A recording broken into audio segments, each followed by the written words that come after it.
Ada kalanya kita terlalu keras memahami sesuatu yang seharusnya tak harus dipahami.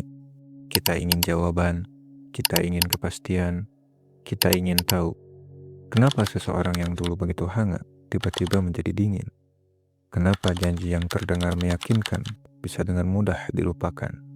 Kenapa rasa yang begitu dalam tak cukup untuk membuat seseorang bertahan. Pertanyaan-pertanyaan itu terus berulang tanpa henti. Dan anehnya, semakin dicari, semakin tidak ditemukan. Manusia punya kecenderungan untuk menyelesaikan segalanya dengan logika. Karena logika memberi rasa aman. Ia membuat dunia terasa bisa diprediksi, bisa dikendalikan. Patah hati bukan sekedar kehilangan seseorang. Ia adalah kehilangan arah, kehilangan makna, kehilangan harapan yang dulu begitu nyata. Yang menyakitkan bukan hanya kepergiannya, tapi ketidakjelasan alasan di baliknya, yang memberikan pertanyaan-pertanyaan tanpa jawaban. Kita coba menganalisis apa kekurangan kita, apakah kita salah.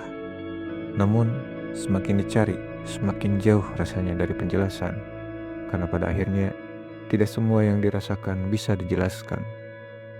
Kadang kita harus menerima bahwa hati punya bahasanya sendiri, bahasa yang tidak bisa dipahami oleh kepala. Dan inilah dilema manusia.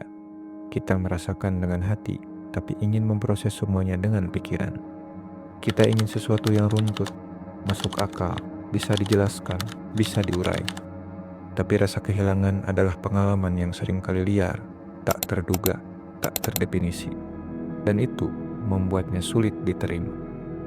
Ada momen dalam patah hati di mana kita sadar bahwa kita sedang berusaha menyusun kembali kepingan dari sesuatu yang sudah lama hancur. Meskipun sulit, tapi kita tetap melakukannya, karena itu satu-satunya hal yang membuat kita merasa punya kendali. Padahal, terkadang yang kita butuhkan bukan jawaban, tapi penerimaan. Bukan penjelasan, tapi keberanian untuk mengakui bahwa kita terluka meskipun tidak tahu kenapa. Patah hati bukan masalah logika.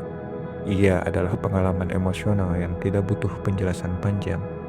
Yang butuh justru ruang untuk merasa, ruang untuk diam, ruang untuk menyadari bahwa kehilangan adalah bagian dari hidup, sama seperti menemukan. Dan meskipun sekarang semuanya terasa tidak masuk akal, suatu saat nanti luka ini tidak akan terasa seaneh hari ini. Bukan karena akhirnya kita mengerti, tapi karena kita sudah berdamai dengan kenyataan.